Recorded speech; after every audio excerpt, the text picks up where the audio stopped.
Hello everybody, here again, Paul Fruitful Trees, and I am just in so much bliss today.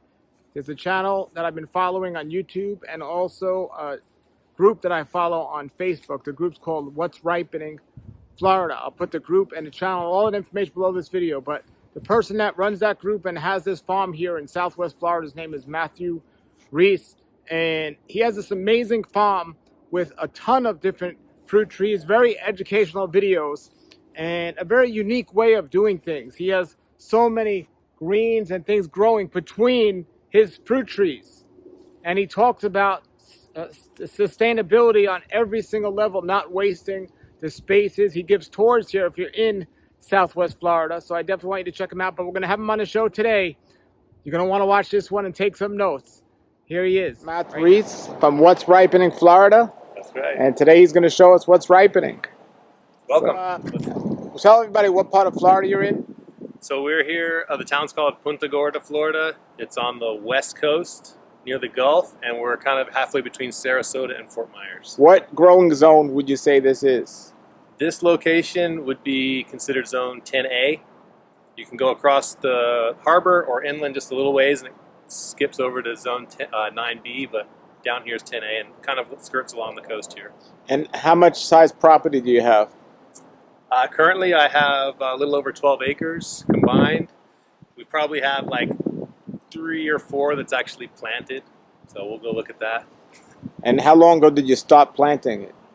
We purchased the original property about 6 years ago, and we started the following year. So the oldest thing here is about 5.5 years old. Great. All right, let's check it out. All right. So do you do this full time, what you're going to show us now? Yeah, so I mean, I do this type of thing full time. This property isn't my full-time occupation. Actually, I spend probably half or more of my time developing other people's property. So this is kind of like my showroom. I've got a bunch of different scenarios, different setups, and we're in different phases of maintenance and replanting that are all really nice for me to be able to show my clients so they can see what happens year 1, year 2, and all the way through. Did you go to school for this, or it's all self-taught? No, I didn't go to school for I mean, I took a permaculture design course. I've attended a lot of workshops and things like that.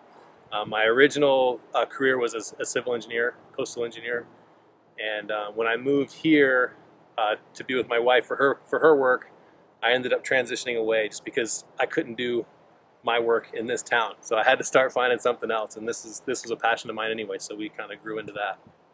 Okay. So show us your showroom. All right, let's check it out. So the first thing, we're standing right now, this is just my nursery. Most of what I have here is propagated here. I do have some things that I buy in and resell, but I like to really promote my own propagation, which is kind of unusual. A lot of nurseries are buying and reselling. Most of this is all grown here on site. But we have a lot of bananas, a lot of pineapples, some bamboo, some coconut, and then over here we're starting our new stock of various mangoes and rose apples, a whole bunch of different fruit trees, stuff that I like, stuff that grows really well here. And that's really the best value that I give to people is what's working for me here, so that they can take those wins and go with them. You graft your own mangoes here? We will be, yeah. I've only got the rootstock started right now, but in the springtime, after the fruit is set, I'll start taking budwood and start grafting probably late spring. We also have another type of mango. This is Mangifera casturi, which is another species, and it's said to be a good rootstock, and it's also more flood tolerant, which is a common issue that we have here in this part of the state is soggy soil in the winter, in the summertime. So having something that can handle that is really good. And now I'll show you some of the mango varieties we have here as well. Part of what I'm doing here is an evaluation. I've got 60 varieties of mangoes, and I'm looking at how they perform here, how people respond to the taste, growth habit, all those kinds of things. And that's helping me to inform my decisions in the nursery. So let's continue. Wonderful, wonderful. What's this over here? These are the Scotch bonnets that we're about to put in. This is like the traditional Scotch bonnet, and then we've got a few other kind of wild, different variants of it. We're actually going to be planting those right over here. We're just prepping the beds today. Is everything you plant edible or not necessarily? Most things are edible, but I plant a lot of things that support the system. So really what I'm doing, the term that we use is regenerative agroforestry. So we're trying to model a forest system, but I'm doing it in an organized way so that I can go into a production. Instead of having one or two of everything, I have a whole row of something. And yeah, so we do have mostly edibles, but we do grow things that are used for chop and drop, or used for shade, or different used for trellises, different things like that.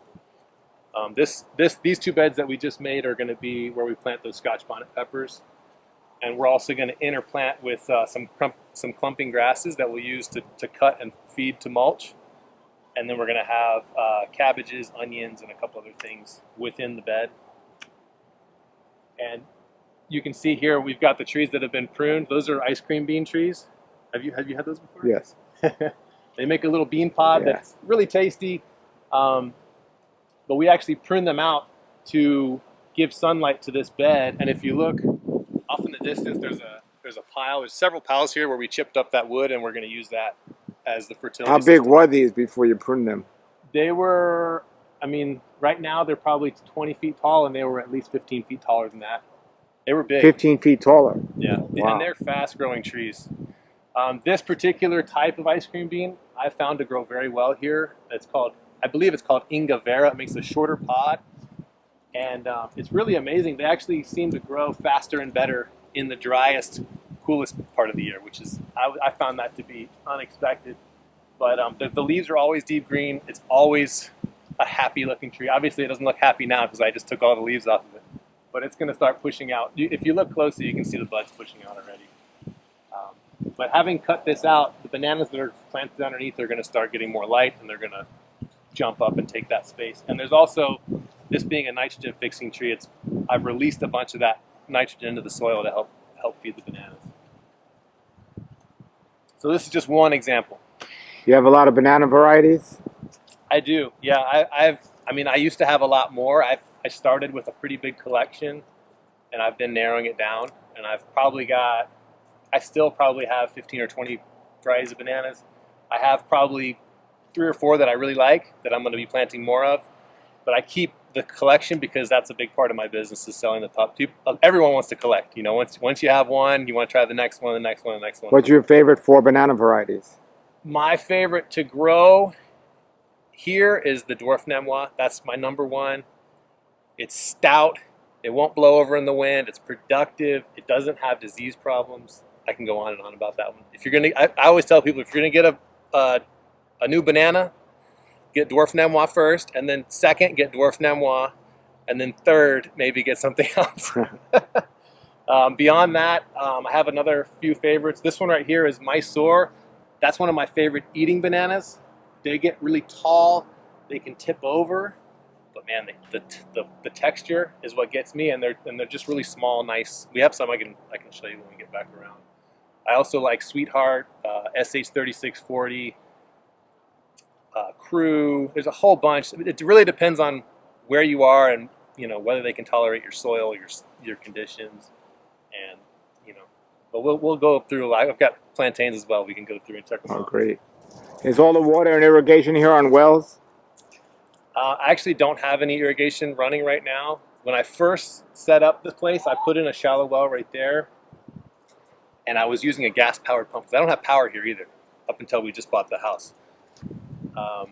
And in my experience, it was a really big pain to bring a gas-powered pump out, set it up, prime the pump, turn it on, and then I had mice eating all my irrigation lines. So I ended up kind of just nixing the irrigation system. I did lose a few trees, a few varieties that just can't take that kind of drought stress, and I've replaced them with ones that can. But yeah, this whole system, everything you see here is living on wood chips and species selection being appropriate, patience, planting at the right time of the year and all that kind of stuff. Is that your ultimate goal, to find things that do that, or do you eventually want to get irrigation here? It was me working with what I had, and I really am happy that I was able to go through that experience. It wasn't my ultimate goal, but at this point, I don't see a reason to run irrigation here. My trees are established. I mean, back here, these mango trees, I kind of brag about it. There's, I didn't even water them when I planted them. I just put them in the ground and said, have a nice day. And you can look, we get a lot of mangoes here. The trees are very happy and healthy.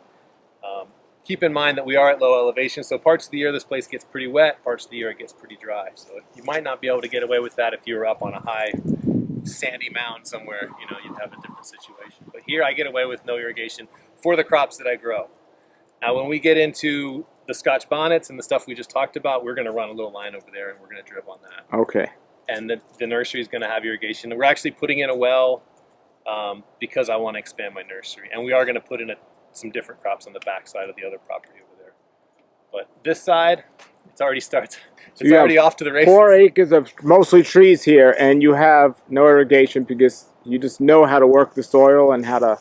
Yeah, I rely heavily on the wood chips. I get those delivered here for free, and then also planting at the beginning of the rainy season so things get established well. But yeah, I mean, I fruit a lot of bananas, sugar cane, things that need a lot of water. I do them well here without irrigation. It probably could do better. You know, I'm not trying to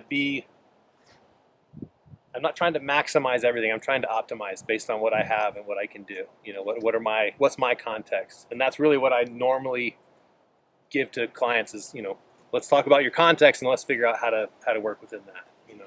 So through here, each row is a different variety of banana. This is one of my banana trials. We've got a few different types of dwarf plantain. We've got some really tall bananas over there. My favorite is this dwarf Nemois. That's this one right here. This one I just planted more and more because everybody wants it, so I need more propagation material. Do you find, have you planted two right next to each other and they just acted different of the same variety? Take a look. These are all the exact same variety. They were planted at the same time, and they're pretty consistent. They're pretty consistent. And that's one of the nice things about having a series of the same thing is that you can actually see what are the characteristics versus if you only have one sample size, you can't really figure it out. But once you have a few of them, you can see what they do. These ones actually were, believe it or not, were just planted in spring. So we're in November now, and it's been about 6 months, and we're already getting fruit off of these. And most of the fruit is you sell at the market, most of it? I've gone through a lot of different cycles with that. I was selling them locally at first, then I started selling them online. Then I started selling them at events. I was doing big events, so I would actually dehydrate or freeze and then use them for smoothies or sell them as snacks. And then earlier this year, I started a smoothie company, so we just started holding all of our fruit back to freeze. And I ended up losing my business partner, so we're not doing the smoothie company now. So now I have product that I haven't found my next outlet. So if you're out there and you want to buy some bananas, okay. Find me. Yeah, so all the contact information is going to be below the video. Yep. And so what we do with these, especially with the Nemois, this one actually is our favorite for dehydration. We ripen them to the proper level, which we've gotten very good at that. We cut them down lengthwise and put them in the dehydrator, and we only dehydrate them to a chew. We make like banana chews, which to me is amazing, and they last a long time. Last way longer than I thought. We've had some that are a year old. You open them up, they taste just like, you know, I didn't know how long they were going to last. But we don't like to go to where they're hard, where they like break your teeth hard. We like that chew. It's the way that when I was in Thailand, that's how you buy them at the like little gas station. They have little chewy bananas like that. That's how we do them here. That's the best one for those that we use. But we do other ones as well. But that's the favorite. This is another one that I was talking about. One of my favorite. This is the 3640. It just grows big bananas. You know, we're excited about this one. I had grown it in the past and hadn't had great luck with it.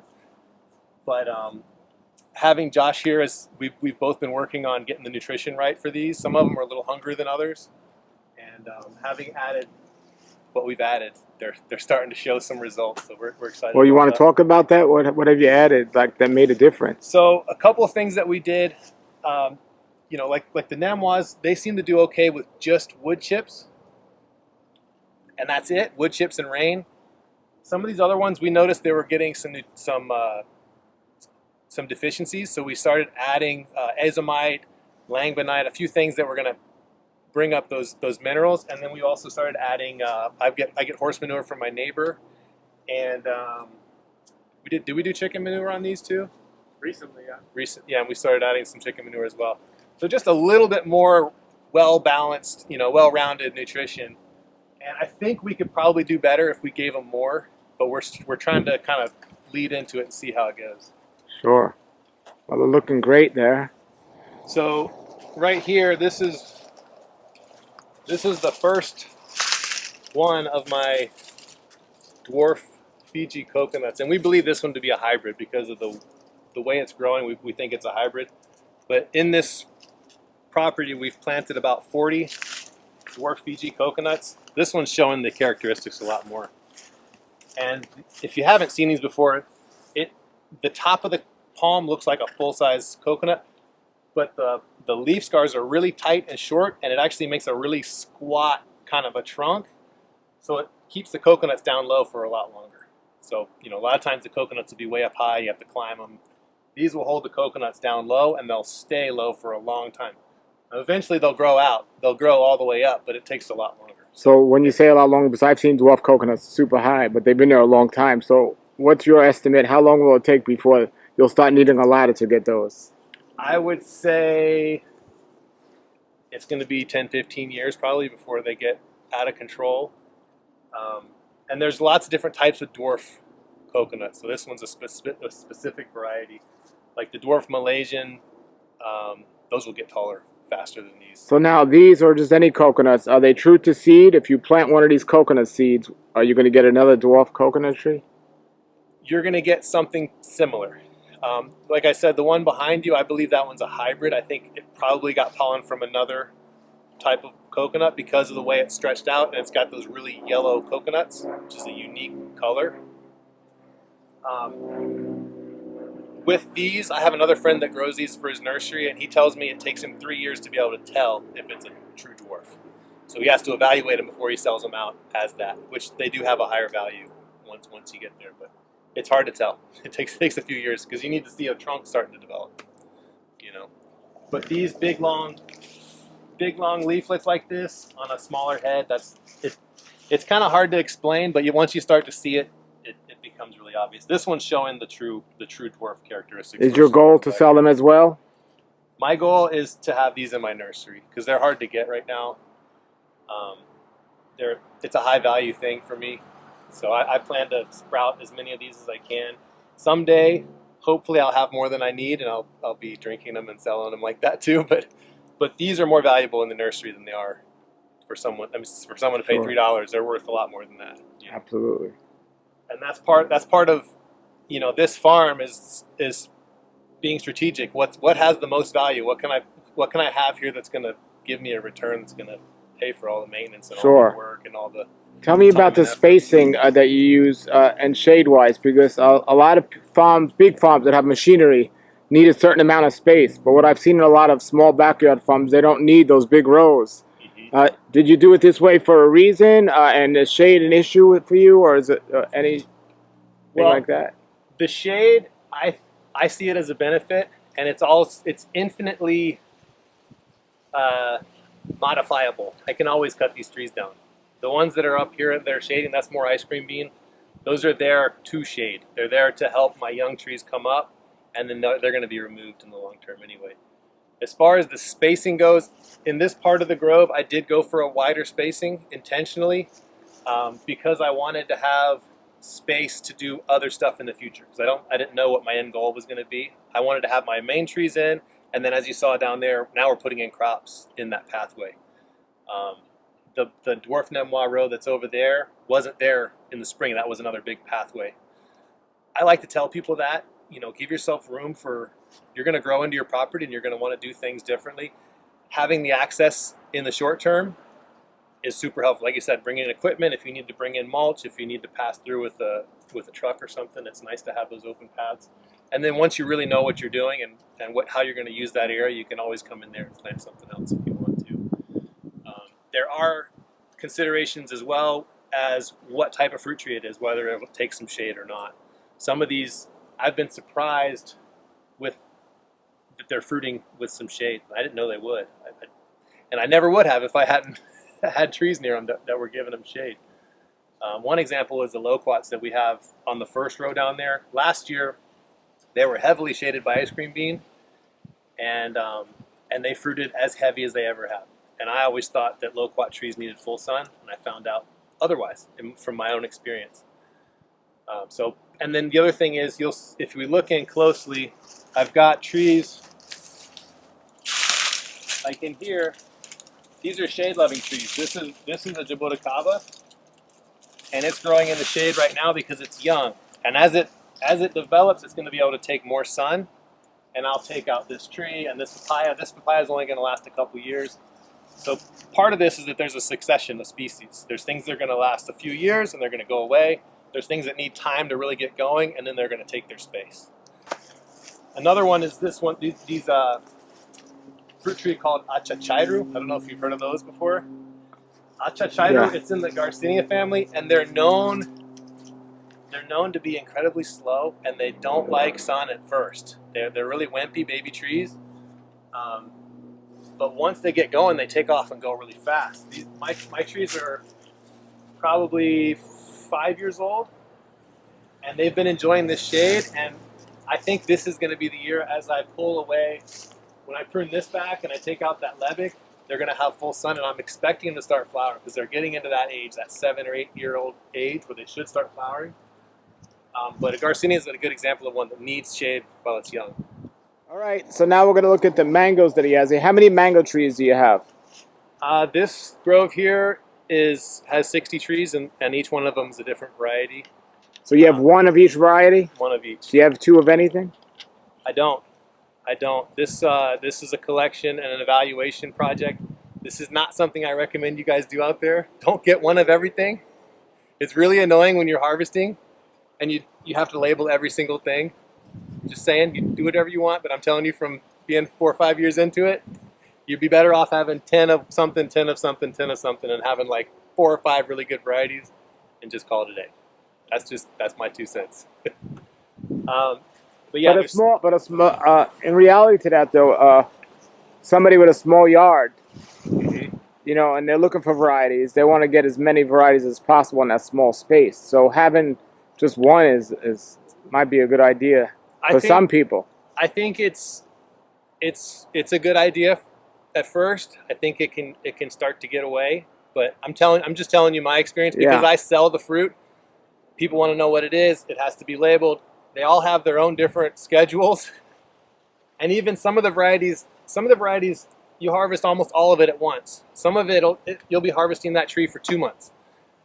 You know, so just having to learn all the things is it's kind of a big deal. Now, where did you get most of your mango trees?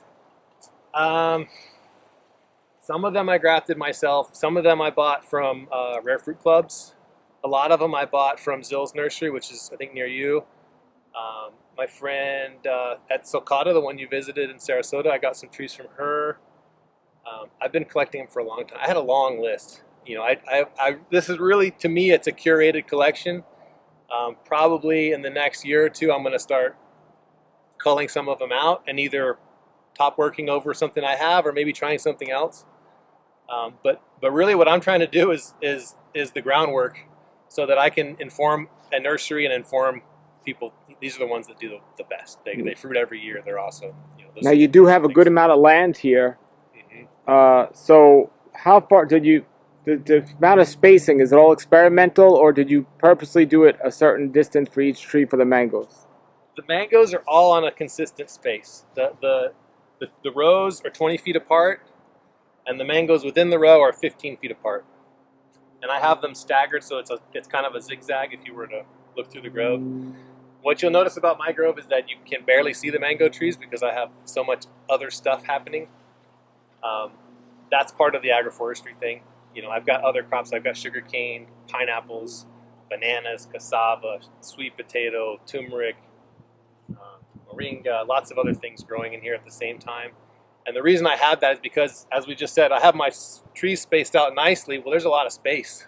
I could do something else. I could have something, you know, a lot of these trees don't really come into a really, really full production for 4 or 5 years. You know, I can have bananas and pineapples and sugarcane in 1 year. So why not have that going for 3, 4, 5 years, and then I can take them out or replace them with something else, and the mangoes will take over the space. You know what I mean? All right, show us some of the varieties. I'm excited. Right. Well, I don't even know where to begin. My goodness. Well, this one right here is called Peach Cobbler. This tree has been ultra productive every single year since it started producing. So if this is a tree, if this is a fruit that you've tried and you like it, this is one to have because it's productive. It's a reliable tree, which is that's the information I wish I could have found 5 years ago. I wish I could have got that information because I have other trees that only fruit like once every 3 years or fruit will split or whatever. This one's a winner, Peach Cobbler. 100% agreement. It's wonderful. I love it. One of my favorites. This one right here is Coconut Cream. This is a one that, from my experience, the production seems to be ramping up, but it hasn't been like that, like the Peach Cobbler. But it's been very good. A lot of people really love this mango. It does have kind of a sprawly growth habit, so I kind of have to. I make a lot of effort to keep it up off the ground so it's not dragging fruit on the ground. So going back to the Peach Cobbler before we move forward, Sure. I'm seeing the tree here, how it comes up to a certain point, and then you have 4 branches going out. Did you purposely prune it that way, or did you just turn out that way on this particular one? This particular one, I was only able to find one of these when I got it, and it was in a 7-gallon pot, and it was already really tall. And so I tipped it there, and then it resprouted in that way. And I actually tied these branches down to make it kind of hold that shape out. It did have other branches down lower, but what I found is that they were getting shaded out. And so they were putting out growth that was falling, and then the fruit was on the ground. So I took those out. What's going to happen with these is that these new branches, when they come out, they're going to be flimsy. They're going to hold the fruit, and it's going to hang down. And most of the fruit's going to be right about here, which is where I want it to be. I've found over the last 2 years that having this wood down here, what that equals is fruit down here. And when the fruit's on the ground, if the wind's blowing, it's getting scratched up, the animals can get to it, ants will get onto it. It's just not great for the overall quality of the fruit for the tree. So I'm trying to keep my canopies a little bit up, and really up and flat topped. If you notice, all my canopies kind of compressed into one little umbrella area. Is there a certain height you want to keep them ultimately? I like to make my cuts at the highest point that I can reach. So there's a cut there. That's where I can reach. That's usually where I like to be. A lot of these trees I'm climbing into now to prune, but I'm still trying to keep it at about there. Because what's going to happen, I'll prune it there, which is about 8 feet, and you'll see it'll reflesh and it'll be 10 feet or 12 feet. But by the time I next prune it, I'll bring it back down to something like that. So a lot of people, or some people, are talking about growing mango bushes, but from your experience, for what you just said, you recommend small trees, but not necessarily the bush idea. Yeah, and again, it's my context, because you have to understand, I'm also fruiting pineapples underneath my trees, and I've got other things happening. So if you're growing mangoes by themselves, open ground, everything's maintained, you can probably get away with that. And I think I've seen people do that very well. And so I'm not going to tell you not to do it. This is the way that I like to do it. So in the 5 years you've been growing these mango trees so far, from your experience, what's the closest you think somebody can get away with growing the tree where they won't interfere with each other, if people are going to keep them at a nice height? The answer to that will really depend on the varieties, because some of them are just so aggressive. I have ones here that are too aggressive for the spacing I have. I didn't have production because I had to prune them too much. If you go with the ones that are said to be dwarf or semi-dwarf, if you stick with those, if you're disciplined about it, I think you can keep them 10 feet apart. Would be about as tight as I would want to go. I know people go tighter. I know. Trust me. I know they do. But I would rather have my trees further apart and plant something short-term in between. I'd rather have a banana in between that's going to come out and let those trees take that space later. So for me, I'm thinking I'm thinking about, you know, it's almost like a 4-dimension, you know, there's up, down, and sideways, but I'm also thinking about time, thinking forward through time. But if you really just want to have mangoes only, you can put them in, you can prune them pretty tight. You just have to keep in mind that at a certain point, those trees are not going to appreciate that hard prune every year. So it may affect the production of them. Okay, so this is your peach cobbler. I'm going to give you a fun question now. Peach cobbler versus juicy peach. I don't even know. I like this one just because it's more productive. The juicy peach, do you remember this year? I'm not a big fan of juicy peach. Not a big fan. Doesn't stick out. Neither one of these are my favorite to eat. Okay. So I'm not going to put either one of them at the top of the list. So it's hard for me to answer that question. Okay. All right. So we got peach cobbler, then we have coconut cream. Yep. We'll go down the list of varieties. We got Chokanong. Chokanong. And here's how he labels his trees, by the way, with the same tags I actually use up here. I use these as well. Those are nice. And also, oh, there's a great idea too. Yeah, this is just 1/2-inch PVC. I just pound it into the ground. The thing with these is that yes, I know eventually they'll get choked. Yeah, I've had or they'll several. fall off. Yeah. So these are the original tags, and I went and put these in last year. Okay. And I've been appreciating that. Good idea. All righty. Because when people come to see, it's so easy for them to find that. These ones are hard to find sometimes. Yep. But those are awesome in the nursery. You know, that's really where they shine. The next one here is Pineapple Pleasure. Okay, so where's the? Oh, look. Okay, so this is how old, this tree? This is actually. Excuse me. This tree is pretty old. So I'll show you the pineapple growing next to the pineapple next to a pineapple pleasure. Great. This tree has kind of a sad story. This is one of my older trees, but when I bought the original tree, it was dying. It was the only one I could find at the fair fruit sale. I had to have it. So the original tree was dying, and it had like 2 branches that looked okay, and I cut one off and grafted it onto another rootstock. And this is the survivor. Okay. But it has been lagging ever since. So. And what about, so you got a lot of things growing that are actually bigger than the actual tree. I know you said you have things under trees, but it's actually bigger than the tree. So does that affect it in any way, or you don't think so? No, I don't think so. Look, I mean, what you're looking at here, this is the Mexican sunflower, and this gets cut down to the ground every year. It's that easy. Okay. We actually use this as mulch. And this is said to be, they say it's pound for pound equivalent to chicken manure. It's got a lot of NPK and all the benefits. Yeah, amazing growth with no irrigation. No irrigation. All right. And this gets cut 6 times a year, at least. Wow. Okay, pineapple pleasure. This one is Caser. Uh-huh. This is an amazing Indian mango. You know this one? Oh, yeah, I have one. A small one. Oh, my goodness. If you haven't tried it, this one slips under the radar for a lot of people. You got to try Caser. And it's unique more than any other mango I find. It's really nice. Mm-hmm. For me, this year was a great year. Last year it didn't produce, so it's been alternate. A lot of them are like that, alternate bearers. But I still love it. But even this size, I know it's still growing, but if you left it at this size, you think it'll be good, or you don't? What do you mean? Size-wise, if it didn't get much bigger, you think this is a good enough size to produce well every year? I like this size, yeah. This is the size it was last year. I've already pruned it, and it's back to where it was. Yeah, this is about the size that I want to keep my trees at. Probably 12 feet by 12 feet, something like that. Wonderful. Right. Yeah, that's an excellent mango. All righty. Let's see, on this side, we have cotton candy. Okay, cotton candy. Big fruit, nice and sweet. This is Maha Chinook. On this coast, we call it the Martha Stewart mango. Martha Stewart decided that was her favorite when she visited Fruitscapes in Pine Island, and they had a whole article about it. So I've been calling it the Martha Stewart mango ever since. Have you had that one? It's a long, skinny. Yeah. It's kind of like a cross between a Thai mango and something else, and it's just a sexy sunset coloration, beautiful, very thin seed, very productive this year. There's really actually, nice. So did you prune that tree? Because it looks really nice where it's pruned. Yeah, this is another one.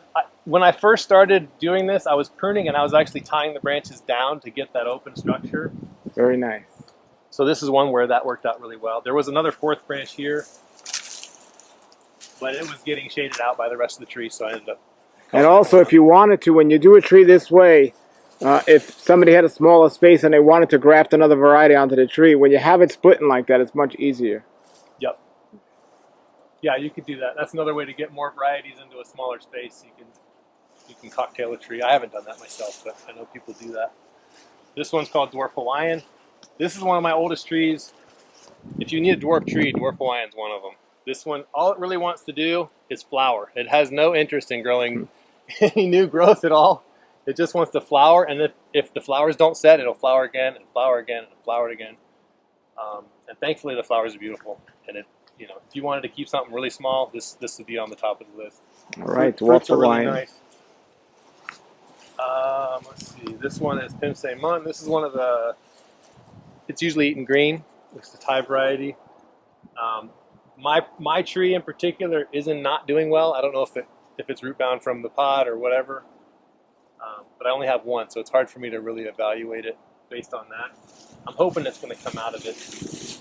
Delicious mango. All right. This one's called Guava. This is a relatively new variety from Zills. I find it to be a really upright growth. People seem to like the fruit quite a bit. It does have a little bit of a guava taste.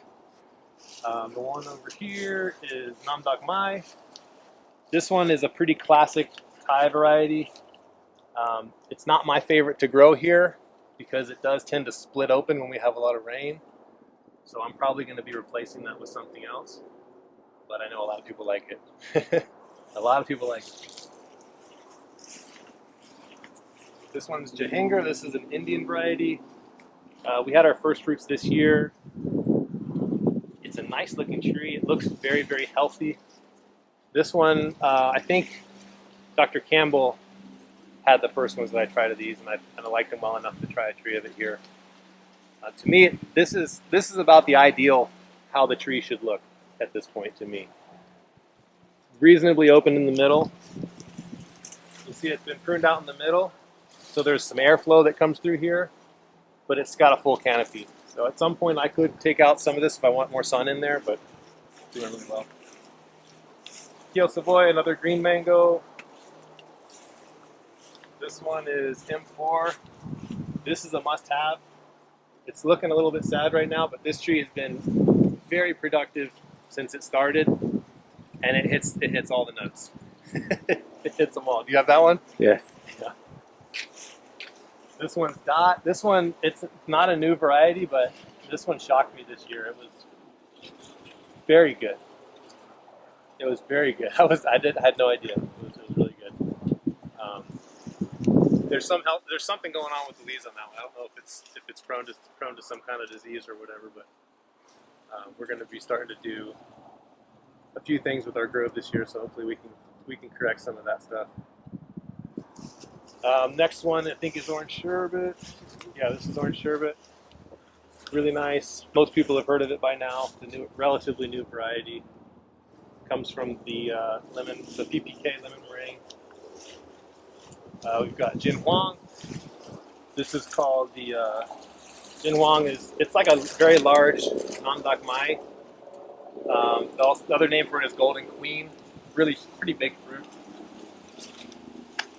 This one is 015. That's a really popular one. Another one from Zills. Usually if it has a letter and a number, it came from Zills. Yep. It just hasn't quite been named yet. This one is Kat Saigon. Vietnamese variety, another really, really, really large fruit. And I saw some of the video you did that you like to put all your Vietnam ones or your Thai Asian ones in one row. I did for the try most part. I tried to keep a series of them because I wanted to compare them.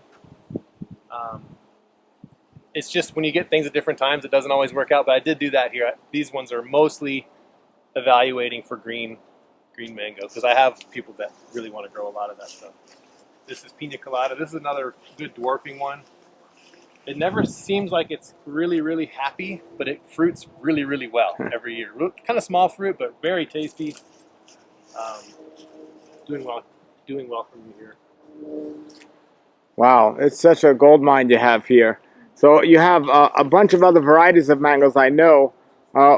Besides mangoes, what's your next most popular fruit that you have? bananas and pineapples are my next. I do have a big collection of other stuff. We can walk through that if you want to see. Sure. I've got probably a dozen varieties of jackfruit that are growing back there. Some kind of unique rare stuff, some marginal things. I've kind of tried it all. Let's go check it out. But I'm really kind of culling it back down to the things that everybody What about likes. avocados? You have much of those here? I don't have any avocados here. Oh, really? Yeah, because my property gets really wet in the summertime, I've had trouble, and avocados are known to not tolerate that. They get fungal problems with their roots. What about figs? Do you grow those here? No figs. No figs, no avocados. All right, so here's his jackfruit section. Okay, how many jackfruits you said you had? There's probably a dozen.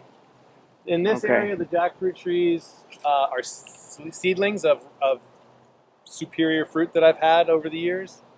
This one in particular, it hasn't fruited yet, but I'm waiting. This one had this really unique banana flavor. It tasted like banana runts, like that artificial banana flavor was in the jackfruit. So I'm really, really praying that this one comes out that way. With the seedling jackfruit, they usually come fairly true to seed, but it's never a carbon copy. That was going to be a question of mine because some people say they come out fairly true to it, but it's not all the time. Yeah. Yeah. Sometimes you'll lose something, like you'll lose the color of the flesh, or the size will change or whatever. Sometimes it'll be completely different. But the ones on behind you, those are all grafted jackfruit too. So I have kind of both things that I've been evaluating. And have you had any seedling fruits that work? Well, I had a tree that the fruit was absolutely amazing, and the first year that it fruited, I should have thinned the fruit out because it was holding so much that the tree actually died afterwards. Oh. But you could hold the fruit in your hand like this and just pull it apart, no mess. You could eat it in 5 minutes. It was glorious, glorious. Wow. And there's other ones over there that are like that too that didn't die from that. But yeah, that's the interesting thing about jackfruit is that they can fruit pretty quick from a seed. Usually less than 5 years. I've heard of people getting them in less than 2 years from a seed having fruit, which is just unbelievable for that, especially being the largest tree-borne fruit. We did have a friend of mine on Pine Island. He grew and fruited unofficially the largest jackfruit in the world this past year. How big was it? I think it was over 100 pounds. Wow. It was. They didn't get it to the scale to have the record recorded, but it was way past. What variety was it? It was some Indian variety. Okay. I'd have to go find out. I'll send you his information if you want to go check him out. Wow. So that's looking good. I got an old seedling that hasn't fruited yet, so I beat it up to try to get it to seed. Yeah, and these, for me, the challenge is that this falls under the category of fruit trees that don't particularly like to be drought stressed. And as we said, I don't have irrigation. So sometimes I'll try to hand water these, but I don't get them enough. So what happens with these trees is that when they're flowering in the spring and they should be setting fruit, that's when I'm getting my drought. So it's affecting their fruit set. As the trees are maturing, they're starting to become more robust, and I'm hoping that I won't have that issue. But I have noticed some leaf drop and fruit drop because of the lack of irrigation. So this is one that would take irrigation very well. Of the grafted ones you have, what's your favorite? The favorite so far, I have one called Small. That's the name. It makes small fruit. That one I like a lot. And then I have another one called, I think it was Golden Nugget that I had this year that was very good. But what I'm finding is it's important to have a good variety, but it's as important or more important to pick them properly. Because I've had I've even had the same fruit, someone else picked it and gave it to me and I ate it and it was full of latex and it didn't taste right.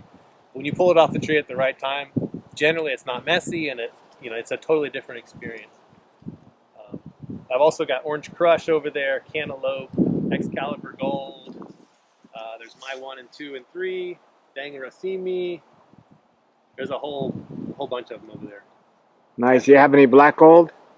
I don't have. Oh no, I do have some black gold seedlings somewhere else, but not in this grove here. Yeah. And Excalibur really Gold, isn't that Excalibur Red? There's both. Okay. Yeah. Yeah. Actually, the Excalibur Gold is fruiting right now. If you want to check it out. Sure.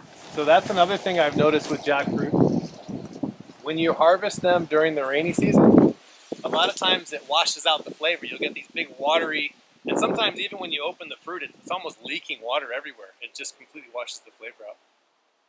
This would be a great time to harvest. If you had jackfruit now, when it's starting to dry up, all those flavors get concentrated again. Usually when it's like that, when it's kind of a bland one, put them in the dehydrator and just have them like that.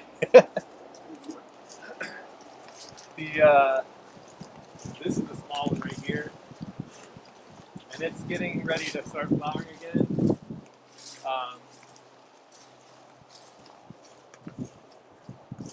Here's the little fruit that's coming on this one. And so this already fruited once this year. It's already had a crop. This is a secondary. You can see all the flowers. Yeah. So these are the male flowers. You've probably seen that before. They put out male flowers and female flowers. So these are just here for pollen. And then this one is going to be the fruit that actually sets. What kind of tree is this one? This is the Excalibur Gold. This is one that I actually grafted myself. You see that knuckle right there? Oh, wow. So I did, actually, if you go way back in my YouTube channel, there's a video of, it's called Approach Grafting. And for whatever reason, that was like my most popular video ever. It was, I don't know, especially in India and Pakistan, they got tons of views. And this is one of the trees that I did in the video. So you can see the results have worked for me. The reason you can tell it's an approach graft is, or what's unique about it, is that the top is actually bigger than the rootstock, which is kind of unusual. So you explain how to do it on that video? Okay. Have you grafted many other jackfruit since? Since then, I haven't grafted very many. I did a big bunch of them that year, and then I think right after that is when we bought this property, so I haven't been doing a lot of grafting. I've been doing planting and other things. But that did work. It was, and I've had problems grafting jackfruit, but grafting them that way worked out really well.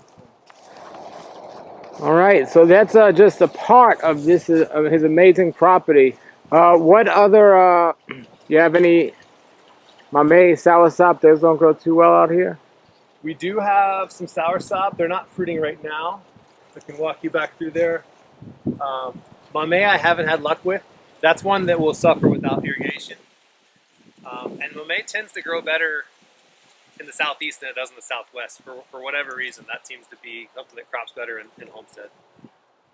Not that you can't do it, it just doesn't perform that well here. Sure. All right, so with all the trees you have, if you could only have 5 fruit trees and the variety, what would you pick? Well, there would definitely be a mango in there. So a mango, what variety of mango? I really like Sweet Tart, Kathy, Super Julie, Bolt, the new one I was telling you about. And that list could go way longer. I could keep going on that. Okay, so mango would be one of them. Mango would be up there. The chairu that I showed you at the beginning, the one that needs shade when it's young, amazing. Have you ever had mangosteen? If you've had mangosteen, this is a relative of that. Well, I've had the fruit. There's actually a farm in Homestead that's producing farming them. Yeah, that's good. But I didn't have good fruit though. The ones that I started seeds from this year, they were imported from Mexico, and they were really good. Big fruit. They came in like a 1 kilo sack. I bought a bunch because I wanted the seeds, and we were eating like 2 kilos. Was it in a netted bag? A netted bag. Yeah, I think I had those. And what's great about those fruit too is that the shelf life is really long. They might not look great on the outside, but you pop them open. But they're mostly a seed, very little flesh, right? They vary. Yeah, and sometimes you get 2 seeds. Sometimes you don't get a seed. Yeah. Okay, so that would be your second one? That would be in the top 5. Are we saying that I can grow here? Because I can go way off the rails with other fruit. Anywhere. 3 more. Anywhere. Can't say durian, because that's all. I will say a good cultivar of loquat. Surprisingly, amazingly good. Another one that we grow here is rose apple, which I had kind of written off wax jambu, that whole family. It wasn't my thing, but I found a local tree that grows amazingly well, and it has this really floral, scented, and flavored fruit. Do you get when you grow that though? Do you get a lot of bugs in there? And Not on this one. No, okay. And I think because it's an isolated tree, and also because that fruit doesn't have a bright color like some of the other relatives do, and the skin's a little thicker. So we haven't been getting bug problems on those. But those are definitely in my top. Another one that I have to have, it's not a tree, but that purple passion fruit. That one's way up there for me. I could eat those all day, all year. You can't stop me. Nice. Okay, good, good. And then the pineapples. We grow pineapples here. A homegrown pineapple will blow your mind. You gotta grow your own. You're just sticking up tops right in the ground? You can do it that way. Yeah, to get started, you can start from the tops. Once you get going, you'll start dividing from the side. They'll make the slips that you can do. And do you have a video on that online? I do. I have a couple videos about propagating pineapples. I actually have my own. It's kind of a different propagation style that I came up with. Yeah, if you look on my YouTube channel, you'll find it. What's Ripening on YouTube. Yeah, I'll put all your information below the video. Yeah. Yeah, very good, very good. Alrighty. So everybody, we're here in Punta Gorda, which most people haven't heard of, but it's in Southwest Florida, near Fort Myers. And this is Matthew, and check out his channel below the video. And he has a great Facebook group also called What's Ripening Florida. Yep. And I have a website called peaceriverorganics.com. That's the name of my business. Peace River Organics. peaceriverorganics.com. So if you want consultation or design help or installation kind of stuff, that's another part of my business as well. Wonderful. All right. All right, everybody. There it was. Definitely check out Matthew's contact information below the video. I'm so excited that I came here today and to learn. I learned a lot, and we can continue learning. I'm so excited about these dwarf coconut trees. I want to learn more about those and get some of those, because those that follow me know I had to get rid of my coconut trees because they were too tall. And here we are. This is amazing how small these coconut trees are. And just so much stuff we're going to talk about here today. Perennial vegetables and fruits and trees and so much. So that was it. And have a great day, everybody, and keep growing.